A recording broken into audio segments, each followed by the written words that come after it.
မင်္ဂလာခင်ဗျာဒီမှာဆိုတော့ကြည့်ရအောင်တကယ်ကိုစူးစမ်းအောင်ပြောအောင်ဆိုတော့ပိုးအောင်ရပြည့်ပန်းဖြစ်သွားတယ်ဒါ AI ရတကယ်ကိုစူးစမ်းတဲ့ AI တော့နော်အဲ့ဘယ်လို AI မျိုးတွေသူတို့သုံးရတယ်ဆိုတော့ကျွန်တော်တို့မသိဘူးတကယ်ကျွန်တော်တို့လူသားမြင်ရတဲ့အရာတွေပေါ့နော်ဒီ AI နဲ့ကိုမြင်ရတယ်ပြောအောင်ဆိုတော့နော်ကြည့်အောင်ဗျာတကယ်ကိုလည်းလှတယ်ပြောအောင်ဆိုနော်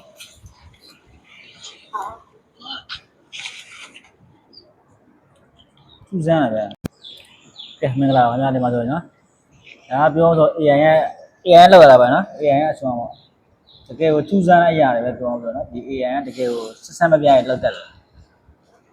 ကျွန်တော်တို့ဒီလူသားတွေမမြင်နိုင်တဲ့အရာတွေပေါ့ဒီ AI နဲ့တူရင်ရတာပေါ့နော်ဘယ်လိုစူးစမ်းနေမှဆိုရင်ဟိုပိုးကနေပန်းဖြစ်သွားတာနော်ပိုးပုံစံတရားလှနေပါတော့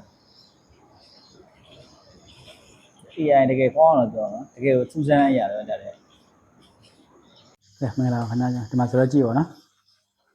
တကယ်ကိုစူးစမ်းရတယ်ပြောဆိုရင်လှတော့လှတော့အဲ့လောက် AI နဲ့မဖြစ်မှာဒါလည်းလောက်ကိုလည်းမသိရဘူးဆိုတော့ဒီကပန်းပွေပွေရဟိုလှကဲအားလုံးမင်္ဂလာပါခင်ဗျာမဆိုရင်နော်ဒီမှာဆိုရင်တကယ်ကိုထူးဆန်းရနော်ပြောဆိုဘာကောင်းလဲတော့မသိဘူးအကောင်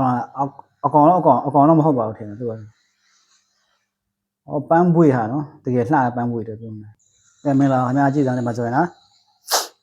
တကယ်ကိုထူးဆန်းပြောမှာပါနော်ကျွန်တော်တို့ဒါလည်း